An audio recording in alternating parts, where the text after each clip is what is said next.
Can you characterize everything that the Fed has done this past week as essentially flooding the system with money? Yes, exactly. And there's no end to your ability to do that? There is no end to our ability to do that. Is the Fed just going to print money?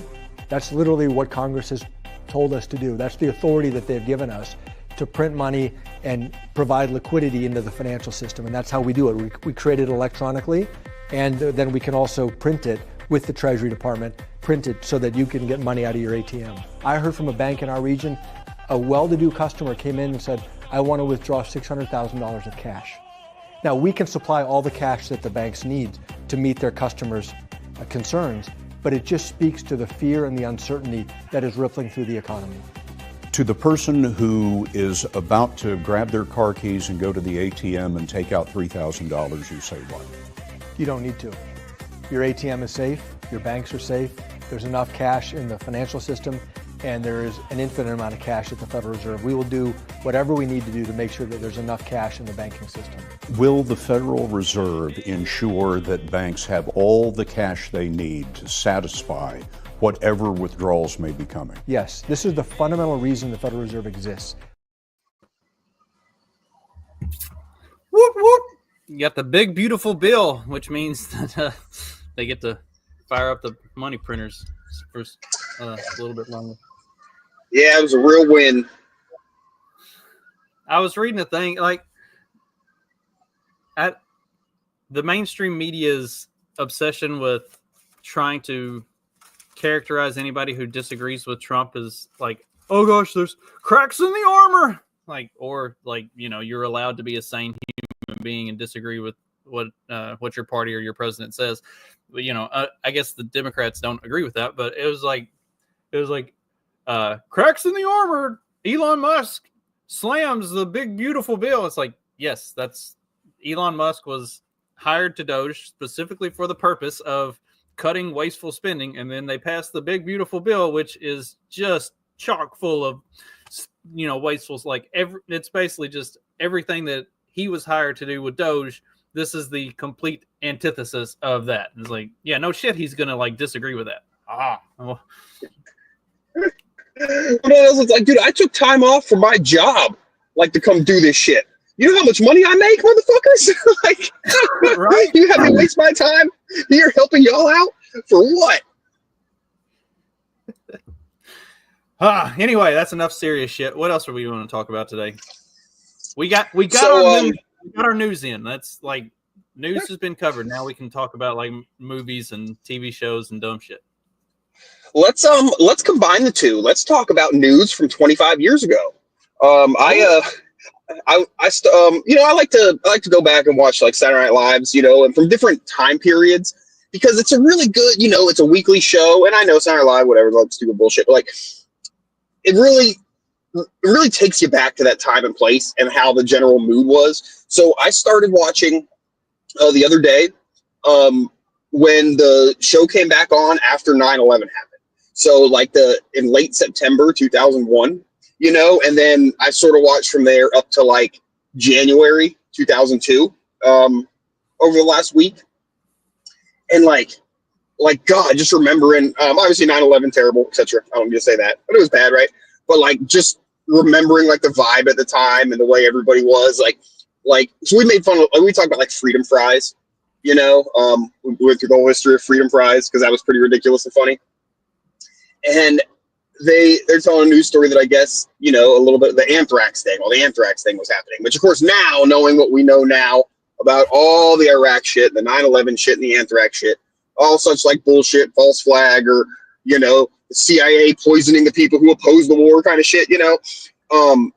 But like, I guess like NBC stopped syndicating the episode of Seinfeld where George's fiance dies from licking the toxic envelopes, the toxic wedding invitation envelopes. Nope, took that off the air because it reminded people too much of the anthrax shit or whatever, you know. And I was just like, God, it was all so stupid. It's all so fucking dumb. They did make a lot of very racist, like Arab and Islam jokes back then. They were pretty upset there in New York, I think.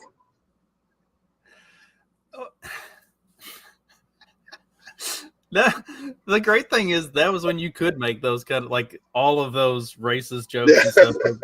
Like if something like that happened now, there would be no humor. Like if 9/11 happened in 2024, there would be no humor in it because you're not allowed to make racist jokes.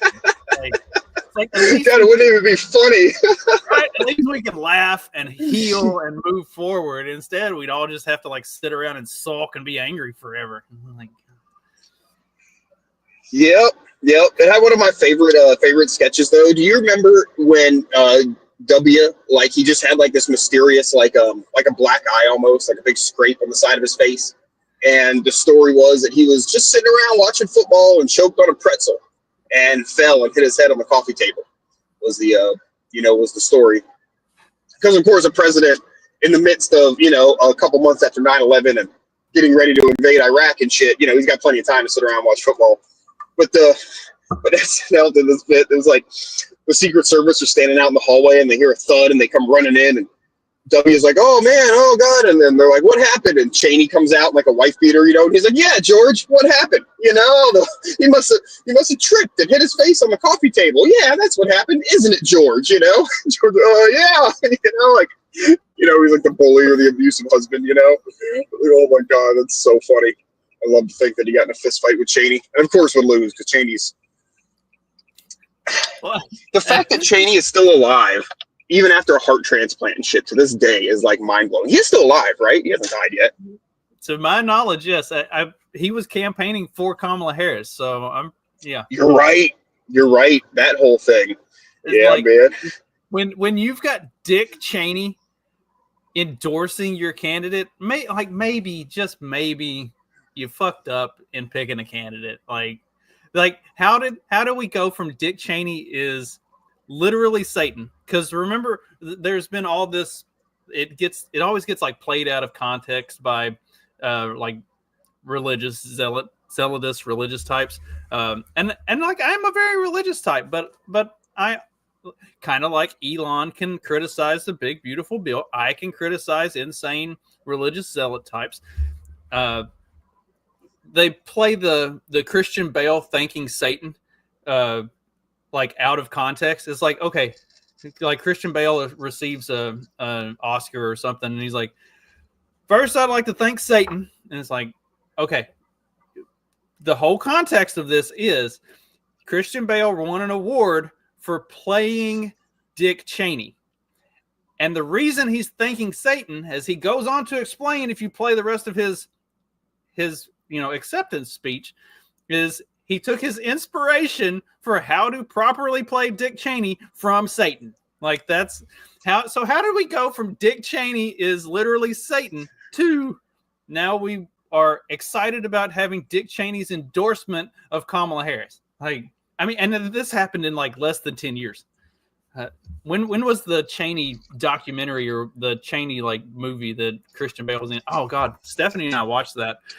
And Vice is that the one you mean with Steve Carell? No. Steve Carell's like Rumsfeld or something. No, not that one. That one was good too, though. Actually, Rumsfeld might have been, or that might be right. Let me look. Gosh damn it. Yeah.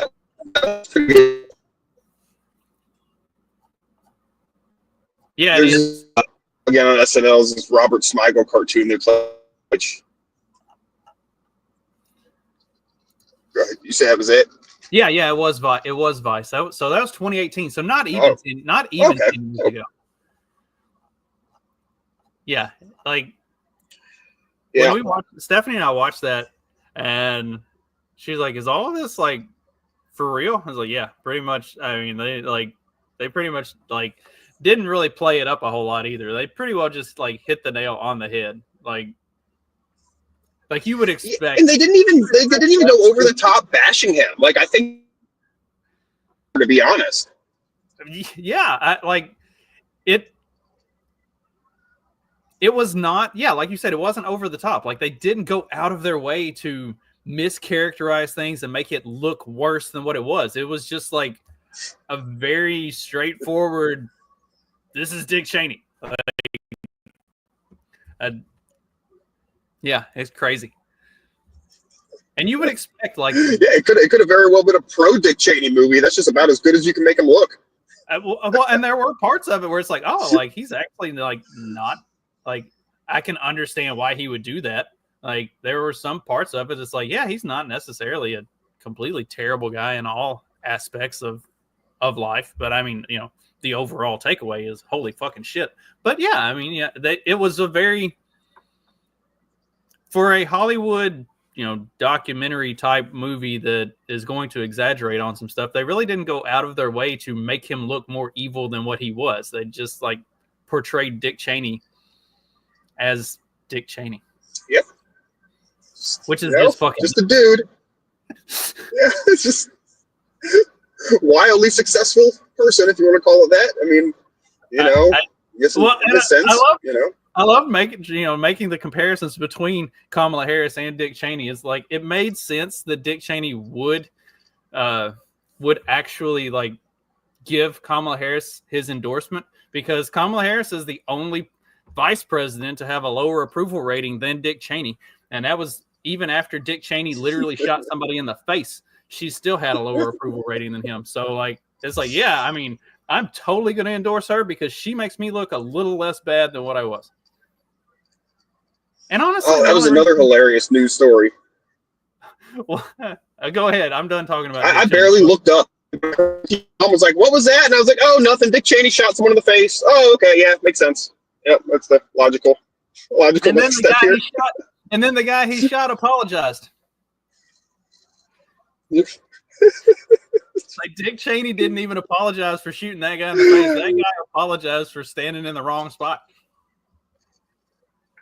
Yep, all the hurt he brought his family. It's like, yeah, because now they're portraying Dick Cheney as like some sort of who like loves gang, some evil psychopath who shot his friend in the face, and he's like, yeah, I just love. It's like a weird moral like middle ground for this kind of shit. Because I'm like, I love mafia shit, I love gangster shit, but like it's obviously overall very immoral, right? Like there's times that I can argue, I'm an agorist, right? Like I can argue they're just filling a void, this, that, the other, but there's obviously a lot of things that people don't have much of a choice in when it comes to participating, in business with them, So like, but like, fuck, I can still love gangster shit. Like I can still read the fucking books, and still think it's fascinating. I don't have to go out and shake down businesses for protection money, But like same thing with like the Cheney thing there. Like that's so fucking gangster, He shot someone in the face, and somehow they felt the need, whether heavily implied or not, to come out and apologize. Oh fuck.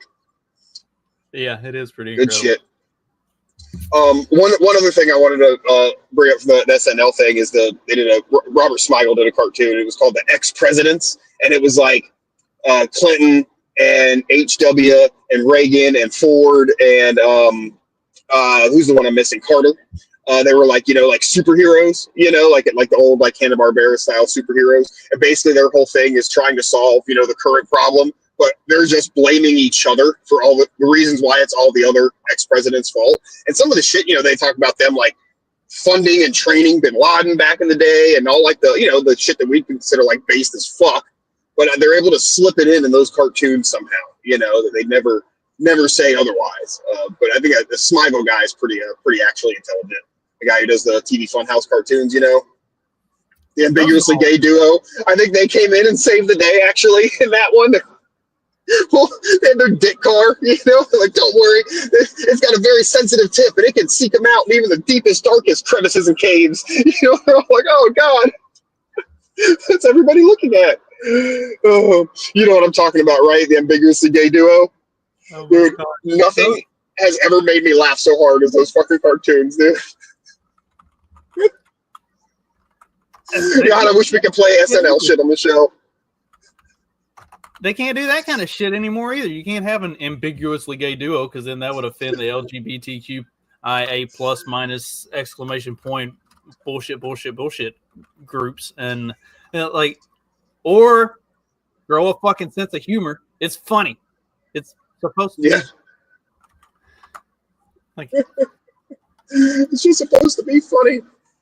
Oh, man. Yep. Good times were had by all. And also, like that, God, I would have been like 16 at the time. I had just went to New York City. I visited the World Trade Center in August, 2001. Which was kind of crazy seeing it get blown up on TV like a month later. It's like, oh, fuck. They picked a different day. But it's like I just been there, and so it's just just that like takes me back to the music I was listening to, the CDs I had just bought at the Virgin Record store in New York. Sum 41, who was a musical guest on there at the time too. Oh my god! I don't know. It was a magical time. Getting my driver's license, smoking a lot of pot. Speaking of, I've got a huge CD collection, and also I've got like data disc file. All of my like Napster and LimeWire downloads, all of the music files are on data discs. Like I've got thousands of songs that I had illegally downloaded that are just saved on files. I was popping them. I got the external disk drive for the computer, and so I was popping them in and showing Sean, and he's like, "Oh my god, it's just music and then music." And then I was like, "Yeah," like he's like, "You just downloaded all this and then put it all on a CD?" I was like, "Yeah." So anyway, I've got a huge CD collection, and when I first like moved out here and gutted and redid all of this out here, there was a big box that had all of my CDs, and we get to sorting through it, and I was like, man, feels like there's a lot of stuff missing. Like I know there were CDs that I had that are not in this pile. So anyway, I made Sean clean his room and clean out his closet this weekend, and he comes walking out with a big ass box, and he's like, "Dad, look what I found." It's like the rest of my CDs that were missing. So the Creed, the Godsmack, it's all here. I thought it was missing. We got to going through those and listening to them and stuff, and he snatched a couple of them and stuck them in his truck because he's got a pretty nice sound system and CD player in his truck. He's actually got a CD player. Oh yeah, he's got an older vehicle. Yeah, it's a 07. Like whoever owned that before, they put a lot of work into the sound system in that truck. Somebody wanted to have a good sound system. We also discovered that his CD player is also a DVD player. I didn't realize that. He pointed at it. It's a video unit? He pointed at it and he pointed down in the corner. He said, "That says DVD." He said, "Does this thing play DVDs?" I was like, I don't know. I never thought about it. Like it's got a decent sized screen on it. It's 4.5-inch screen or so.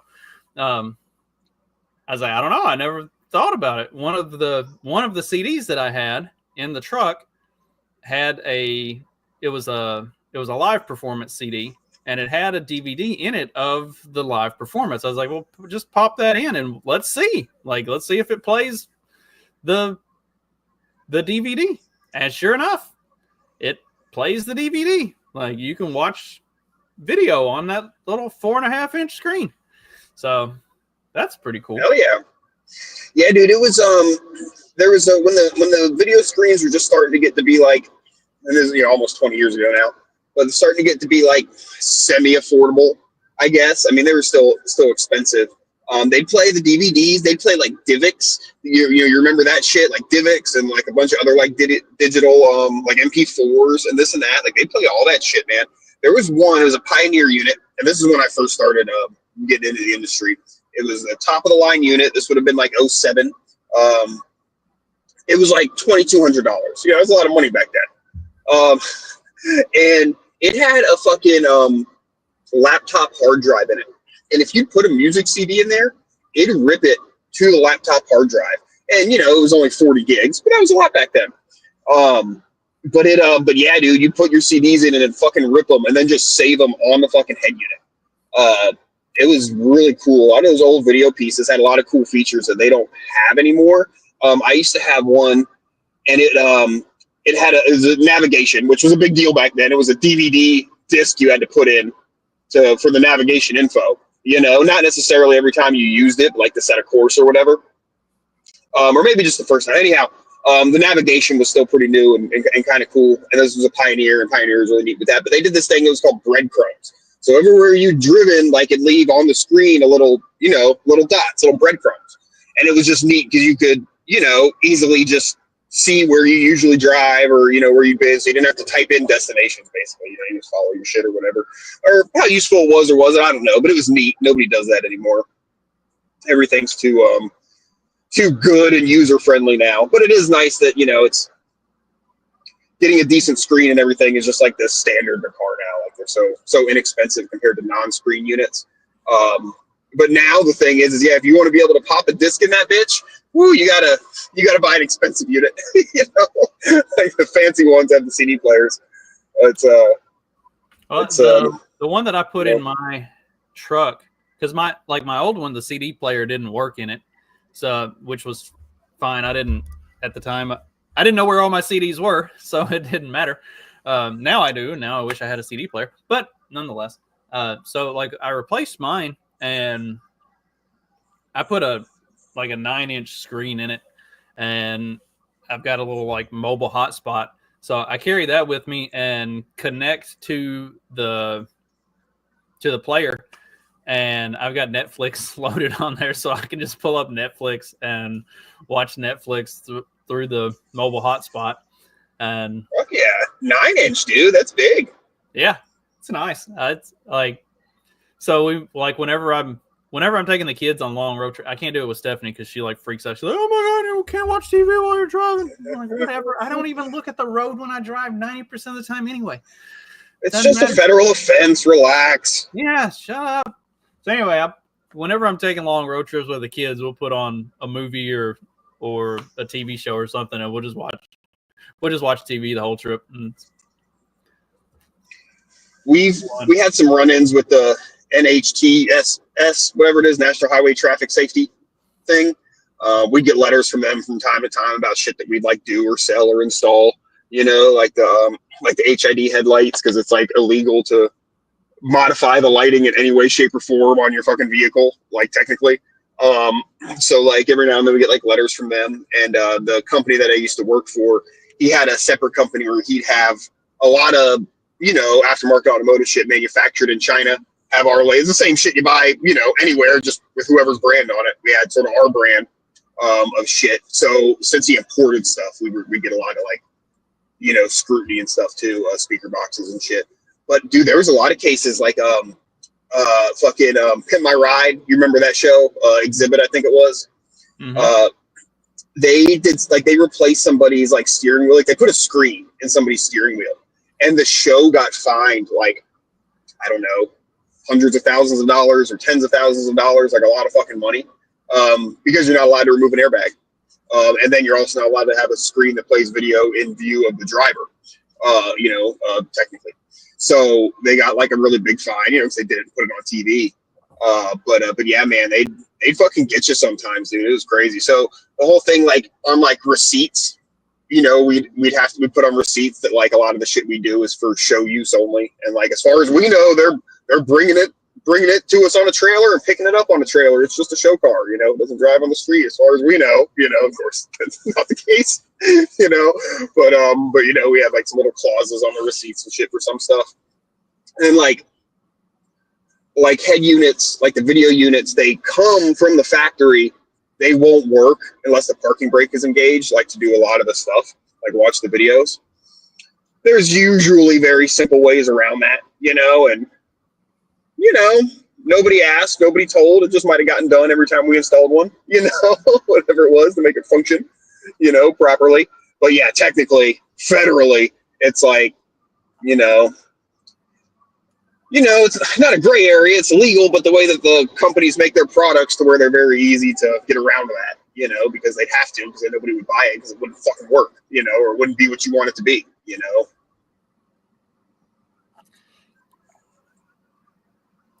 Yeah. So whoever installed your shit did you a solid by doing that for you. So that's all I'm saying. Let's see. What else we got going on today? Anything? Holly, where's Steve? Steve always we're doing a show? I don't know. He's been busy with markets and shit. He said he's going to be busy here coming up. I'm just going to work. I ain't got nothing exciting going on. Just regular old life shit, man. I've been trying to not pay attention to, news. You know me. Trying to go further and further in the, not in the cave. I guess it'd be the opposite from in the cave, because in the cave is where you just watch the news. And that's all you believe. That's how you believe the world is, right? So what's the opposite? Is it going out of the cave? But then I feel like I'm not going out of my way to discover new shit, I feel like you have to pay attention somewhat to get completely out of the cave. Am I just sitting at the door to the cave? What's this called? Steve says he can't join. Never. We send the same link. It's the same link every fucking show. I didn't realize we replaced our boomer and went even more boomer. Where's Steve? Steve, are you watching? I just said you're more boomer than Clyde. Burn. Yeah, that'll get him in here. No, it won't. I just. What's that? I said no, it won't because he can't find the link. Oh yeah, I had to save it in several locations.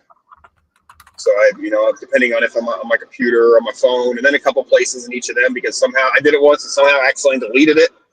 So make sure that didn't happen again. What your browser should have a little bar up here at the top, and you can just see. I just tap on it, and then I tell it to put it on the bar, and now boom, it's on the bar. Never goes away. I need it. I just click the bar. There it is. Oh my gosh, this technology shit. I know it's hard.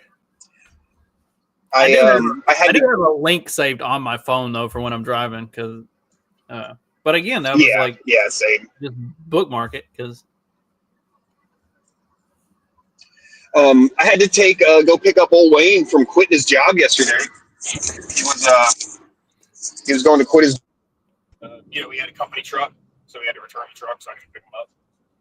And man, he did it short and sweet, dude. It was I saw I pulled up. He pulled up in his truck. He walked inside. He was inside for literally 7 seconds. Walks back out, and the boss man walked out with him. And I saw him talk to the boss for literally 10 seconds, maybe 15 seconds. And then he hopped in my car, and we fucking left. I'm sorry. We started to pull away, and the boss man approached the car, and he's like, just go, fuck this. And I'm like, just fucking, just dropped off the man's fucking work vehicle. But you're probably supposed to sign shit, or something. Anyhow, I'm not even saying do that, but I'm like, no, it's not what I'm going to do. He's like, keys in the truck. He's like, anything I need to know about the truck? He's like, nope. All right, see ya. So that was kind of exciting to live vicariously for somebody. There wasn't necessarily anything wrong. I think I'm not trash talking Wayne here at all, but there's this funny kind of, because I get it. I've had jobs I'm ready to leave, and it's when you just decide you're ready to leave a job, you're just so fucking done. You know what I mean? At least me. Even if I have no malice against anybody who worked there or no issue with the job, it's just I just can't mentally go and do a good job. It's just so fucking difficult. To actually cycle through and finish in 2 weeks or something. What fucking happens? But there's this scene in The Simpsons where Homer quits his job at the nuclear power plant because he's got a different job lined up or something, and he makes a big scene and humiliates Mr. Burns and this and that. And as he leaves, the last thing he says is, "And that's for that's for employing me for 12 years." So it's always just funny when people are so hate their boss or something. You know what I mean? It's well, why are you fucking working there?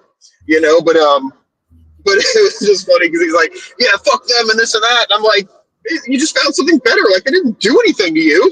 They didn't do anything bad to you or fuck you over or anything other than the typical corporate employee is fucked over, in that sense. If I go lefty on you, they definitely could have been paying him more, should have been paying him more. They just gave him a raise of $1 the other day. I think they knew he was unhappy. And it's $1? That's such that's not even with how much he was making, that's not even like to cover inflation for the year. You know what I mean? We know you've been working hard, so we're going to give you $1. And I'd like, I don't know, dude. I would have had a hard time not quitting right then, to be honest. You know, like, so I kind of get it. But it was, you know, it was exciting. I don't really have any jobs to quit anymore. I'd just be firing myself, you know, or quitting myself. So, I mean, I'm going to be quitting mine, you know, eventually, but I've told everybody multiple times, like, y'all got me for 4 years. Once the kids are all out of school, like, that's it. I'm done. Like, if you that's fire fair. me, if they fire me before then, you know, it's whatever. But I get paid enough, and I really like the schedule. Stephanie and I were talking about that the other day. I was like, I'm gonna sell this house in Mount Vernon, and then I'm just gonna quit this fucking job and find something else to fuck off with. Because when I sell our old house, I'll pay off all of our bills, and then like I don't have any big monthly bills anymore. Like it'll just be, you know, the normal shit. It's like it's just subsistence at that point. Yeah, I can like decide how much I really want to work. And she's like, yeah, but any other job that you find is going to be like a 8 to 5 Monday through Friday, you know, normal schedule type of thing. And you don't want that. I was like, oh fuck yeah. I definitely don't want that. Like I've gotten spoiled by work for 4 and then be off for 4. And I don't end the night shift and everything. Like I really like my schedule. Like I will probably stay with this job until I'm ready to quit and move back to the farm just because of the schedule alone. Dude, same, man. When you get out of that shit, like, because I'm, you know, like I work hard, right? But it's like, dude, going in somewhere for like 8 fucking hours. Oh, fuck that, dude. And then doing that shit 5 times a fucking week. Fuck that, dude. Oh my God, I can't believe I used to do that shit, man. I go into work for like 4 hours, make more than I used to in 8, you know, and go home and work on my fucking farm. And I do it when the fuck I want. I work 12s, but it's night shift. It's relaxed. Like there's not shit going on. I show up, I sit there at my desk, and then I go home. Yeah, you're not welding pipes out at the mine, in the Right? sun or some shit, you know. Yeah, I have a very easy job by all accounts. Well, like even the stuff that's hard for other supervisors, it's really easy. They're just dumb. Like that's what it boils down to. Like when I've worked warehouse, and I like warehouse work, to be honest. There, you know, I like working outside and shit, but I don't mind working warehouses. Like I dug it. But like warehouse work, a lot of times it's fewer shifts but longer shifts, and I'm totally on board with that too. Like, you know, like you work 3 12s instead of the 5 8s or the 4 10s. Or a lot of times it's 4 10s, like they have a weekend shift and then a week shift at some of the places I've been.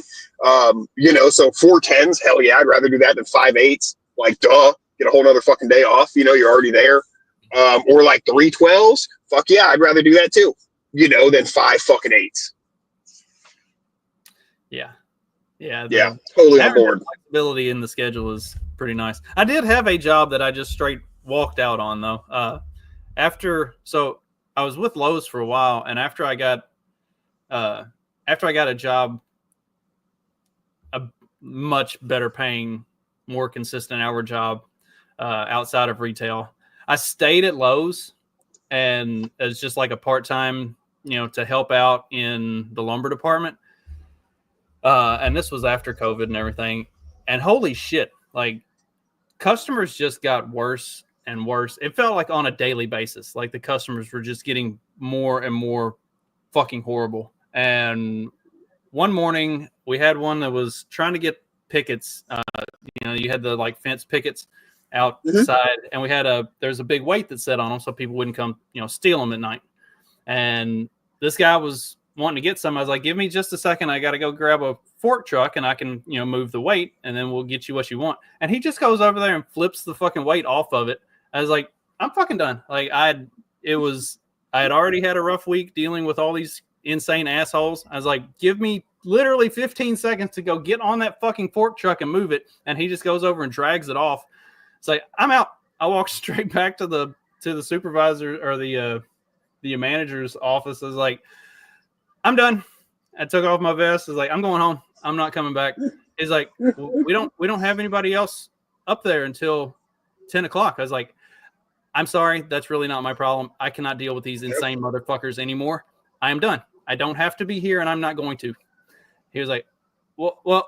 I was like, well, nothing. I'm fucking out. I'm out. Like, the customer base, the customers are fucking insane. It has nothing to do with Lowe's. I cannot deal with people. I'm going to punch somebody in the fucking face. It's better if I just don't do that. So I'm going home. He's like, well, you're probably right. He's like, yes, I know I'm right. I'm going to go punch this old motherfucker in his face. Like, I have to leave. The general public will do that to you, man. God, I sure fucking will. Hey, there's a really small group of people that I actually enjoy talking to and want to be around on a regular basis, and the general public are not a part of that group at all. Like, if I can avoid the general public, I will do that absolutely. You know, there's a saying that we found on Urban Dictionary once, and it's Tampa, and it's an acronym for "That Ain't My Problem, Asshole." And like, I wish that it was more of a thing, because like, you know, nobody fucking knows that. I mean, shit, I'm from Tampa. I don't know if it's a Tampa thing. I don't know where the fuck it came from. I've never heard anybody actually use it except a few friends of mine who know it's a thing. So we talked about it. I wish it was a thing. That's the perfect time. We ain't got we don't have somebody else until 10, and you say, Tampa, bitch, you know, walk out. You know, it's like a bye, Felicia. God, it'd be such a cool saying. We got to make it a thing. We gotta bring it into the regular zeitgeist. I'm going to encourage my my employees at work to, whenever something like fucked up happens, like after 5:30, just be like, Tampa that bitch. Yep. Yeah. Oh, that's good. That's a good usage. Tampa that motherfucker. Yep. No, we ain't worried about it. Yeah. We're not worried about that. Tampa that. Oh, I like it. Yeah, man. We can do this. We can make this a thing. Shit. I've always wanted to make something famous. Well, we were talking about Vice, and in the in our our chat group, we were talking about like the Borgias and the Tudors and stuff. What are some other like historical shows that aren't really super hit? Like, it is like we talked about, like Vice is actually not bad. Like, they don't overplay a lot of the stuff, but whereas the Borgias and like the Tudors, like the Tudors, just the whole thing is it's a sex drama. It's not even, I don't think it even like gets remotely close to telling the actual story of the Tudor family and that whole like Henry VIII and everything. Like, this is a framework for fucking. Yeah, like knowing some of the history, it's like, man, I feel like they just like took a lot of the names of people who existed at that time and were a part of this whole like history, and then created a sex drama around those names. Like, it doesn't even really do justice to history itself. And the history of like Henry VIII and all of that is more than entertaining enough without completely butchering it like that. But yeah, it's whatever. They did what they wanted to do with it. The Borgias actually isn't terrible. It plays up a lot of things, but it also doesn't at all cover some of the really like crazy heinous things. It's like, is that the one about the Pope? Yeah, that we were talking about. Okay. Yeah, it's like, why would you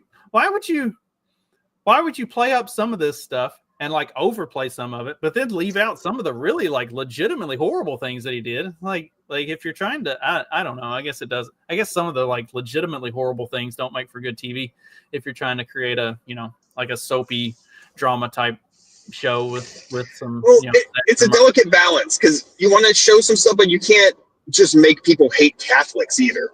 Right, from that's not like, it's kind of like not quite a PC thing, but kind of like a PC thing where it's like, like we can't just make we can't just make people turn against Catholicism like that, like Catholics are evil or something,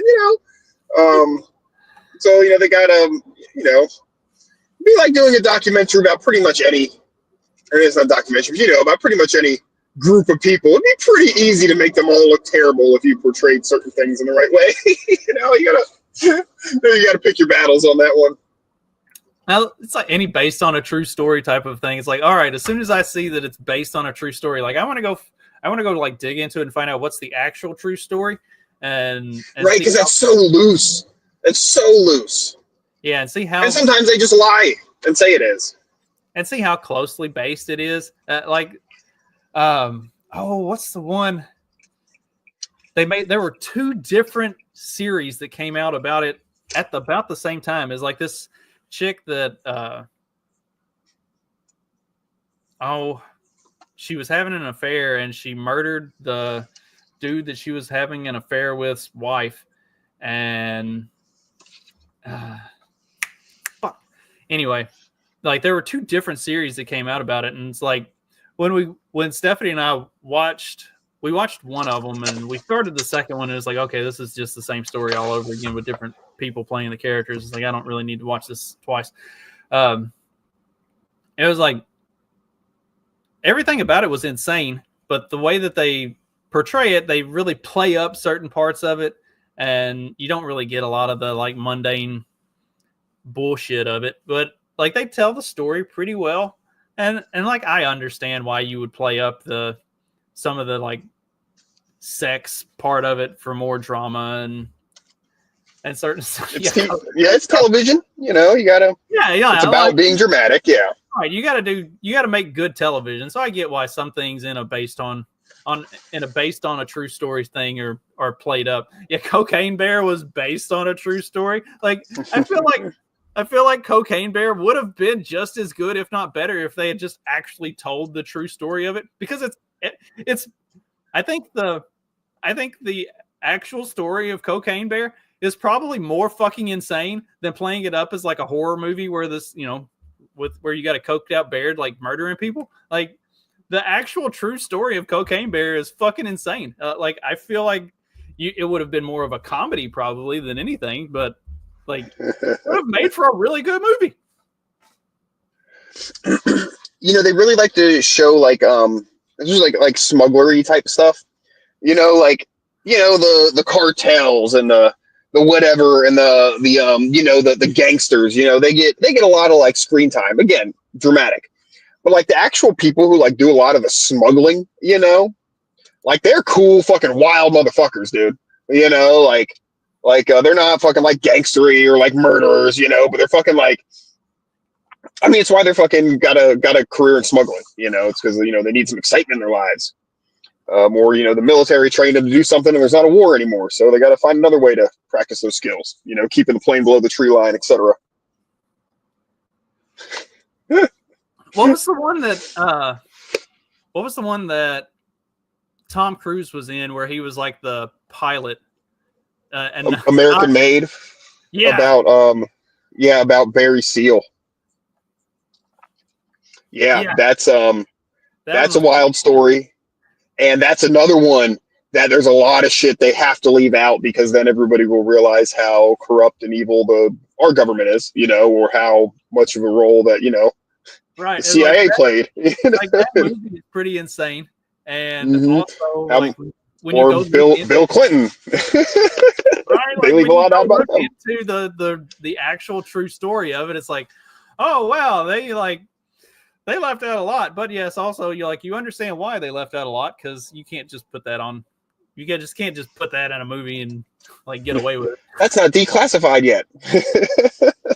A really great book called Barry and the Boys that talks a lot about that shit.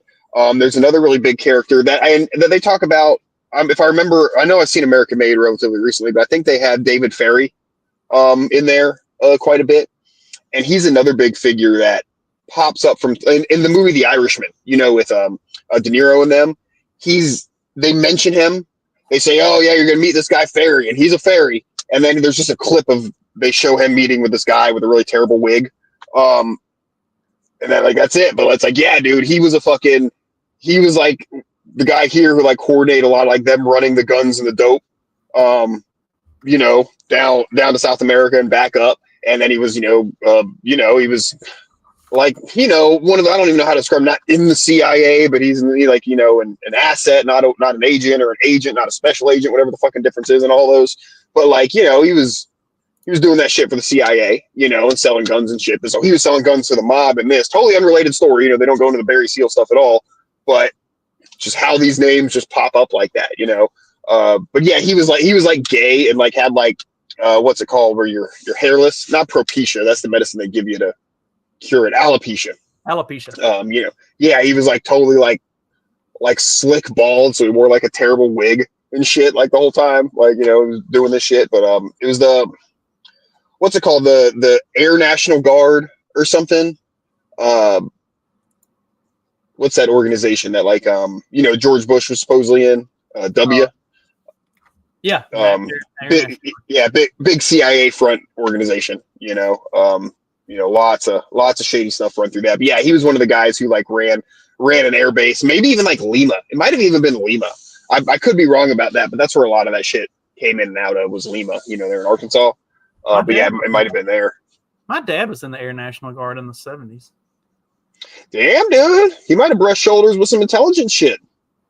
Well, I mean, we've talked about how his cousin is legit a Fed, so. Nope. Yeah, there you go. Yeah, that's where they parked a lot of people. Maybe I am the Fed. Fuck. It's in your bloodlines, baby. It's in your bloodlines. My relatives are running through that air base for a different reason. Well, similar. Ed used the Air Guard to basically draft dodge Nom. He was, I guess his first semester in college, he took he got mad at me because I took a very let's go out and drink and hustle pool tables every night approach, and like I would hustle pool tables to win enough money to pay for my alcohol for the weekend.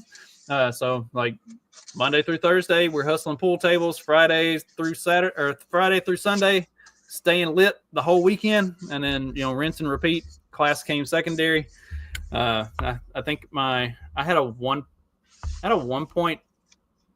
GPA coming out of my first semester, and I was actually like one of the better GPAs of the guys that I hung out with. A lot of them didn't even break a whole one. So like, I thought better than me. I thought I was doing pretty good, but my dad was really disappointed in my 1.5 and got onto me. But he did the same fucking thing and was like flunking out of college his first semester. And the chick at the registrar's office was basically told him like, you're going to flunk out and they're going to draft you within 3 weeks of you leaving campus. She was like, you're fucking done. And so he preemptively dropped out and joined the Air Guard and got sent to Alaska and didn't have to go to Vietnam. So I guess Alaska is better than Nam. But yeah, man, that was the big thing. It's like if you were and there were specific units that were like the elite, for like that W was in, you know what I mean? And all the other like rich kids, like that was like the big thing. If your daddy had, and I'm not saying this is the case in your family, but that was like, if your daddy had swing, he'd get you an Air National Guard, because you're fulfilling military service. And especially if you're a highfalutin family, you want to have some sort of military service on your record, right? If you're trying to be a politician, that always helps. So, and then, yeah, there was, whether or not he was just partying or they were using him for intelligence work in other parts of the world, nobody really knows for sure. It does seem pretty apparent that he wasn't there, fulfilling what was supposed to be a service, W is a tough one, dude, because it's like, there is the whole image that he's some dummy, it would be fun to have a beer with and this and that. But I really kind of suspect that low key, he might be a bit better than that and a little bit more of a badass, and maybe was doing like actual intelligence CIA shit there for a bit. Now, it would also stand to reason that doesn't make somebody a good politician, doing, because he obviously has some shortcomings in that regard. But yeah, man, I don't just roll over that he was just some dummy. You could tell me that's the case, and that it is how it appears, and he was just like a trust fund baby, blah blah blah, got along because of daddy. But I kind of think there's a little more to it than that. Well, it's easy to play the dumbass role too, like because he's got a good look for it. His face, he looks kind of like a monkey, like he can put a dumb look on his face really easily. He's got the face for it. Have fun, say dumb shit. Like nobody needs to know that there's actually a lot going on up there. It's like Clyde. Have you ever been like talking to Clyde, like having a private conversation with him, and he'll say something really fucking stupid, and he'll be like, "Sorry, that's Clyde. Let me reset." It's the Clyde creeping. Yeah, it's like that. That's the Clyde character bleeding through into normal conversation. Like he plays the dumbass so well that sometimes he forgets to turn it off. Like it's hilarious. I love it. Yeah, he's such a sweetheart. Maybe one of these days his wife will chill the fuck out and he can come back and rejoin us on the show, hang out, have fun. Not gonna happen. No, she's too busy sending them to get fingered. It's one of those things. I don't know if that means she loves me or she hates me. You know, it's probably a bit of both. It's like, yeah. Well, she wants you to be alive so she can punish you longer. I get it. It's like she loves you so much that she doesn't want you to die, but she also hates you so much that she doesn't want you to die because she wants to be the one that kills you. Like slowly, it's the way they like it. Slowly suck out your life essence. Like, I'm slowly going to poison you. It's like, well, you better do it a little bit faster than what you're currently doing because I think I'm building up a tolerance. Dude, that is why, like, that method, like the slowly poisoning, like, you think you just do it in one shot. You know, like, it seems too, like, hard, like, you get caught. Like, I guess the thing is there's too much that they taste it, but then it's like, A, use a better poison, be better at this. Or, like, B, that's more of a chance that somebody's going to find out because then there's a longer period of them getting sick, you know? Because that's always the way I see it on TV. They've just been getting sick for, like, the last month, and then that's when they realize something's up. Well, and it wouldn't work with me because I keep entire meals stashed out here. Like, I've got a freezer back there. I've got a refrigerator and a freezer over here. I've got a cabinet back there, a cabinet over here, another cabinet over here, another cabinet over here. Like, I've got enough food to last me a month stashed out here. Like, and it can really only work with the housewife role because if she's not preparing all your food, you know, then like it wouldn't even work out. Like, I do the cooking. What the fuck's she gonna serve me? You know? Right? You're gonna like walk into the kitchen and be like, oh, what's that over there? And then like slip something in while you're not paying attention. Drop. Yeah. Good luck with that. And then just into my bowl, you know, that's the other thing. You can't put it in all the food or you're eating it too. Right. Slowly poisoning everybody. That's R.I.P. kids. Huh? I guess. Fuck them kids.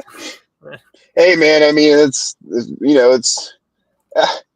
don't condone it, but there is something, again, like the gangster thing. If you're going out, you're taking the whole family with you. You know, it's kind of, you're just solving this problem once and for all.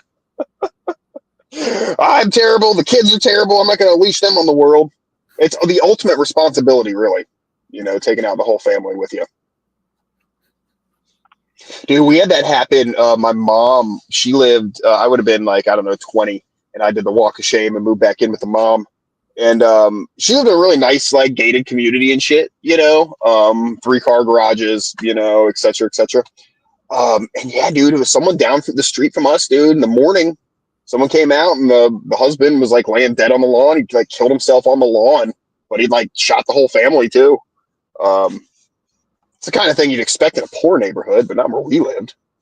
Or maybe you totally expect it in the neighborhood where people are going insane with stress from their terrible lawyer job or whatever the fuck he did, you know, and a bunch of whiny, bratty kids that don't appreciate it.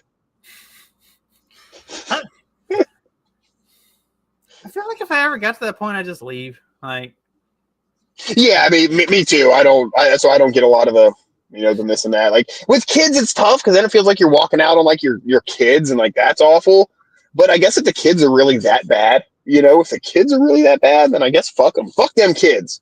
Fuck them kids. Not literally. That's not. Hold on. Let me rephrase. I told my kids if they ever put me in a nursing home or something, like I will break out of that bitch and kill every last one of you. I do not care. I was like, you let me wander off into the woods and die like a man, right, like I'm supposed to. You don't put me in a nursing. Don't you dare. Oh, speaking of, guess what we're doing today? Get in here. What's that? No, hold on. We're about to finish the show. Come on, what's wrong with you? Just get over here. Tell Dag what you're doing today. I'm getting my license. Maybe. Shit! I don't have to parallel park anymore. You don't? They don't require you to parallel park? Who told you that? I didn't have to. People at the DMV. Oh hell. Well, R.I.P. Indiana. You're about to have another driver, and he's only mildly retarded, so you might be okay. Woo!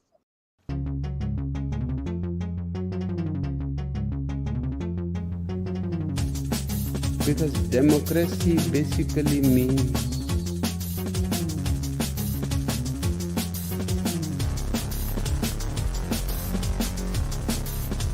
government by the people, of the people, for the people. But the people are retarded.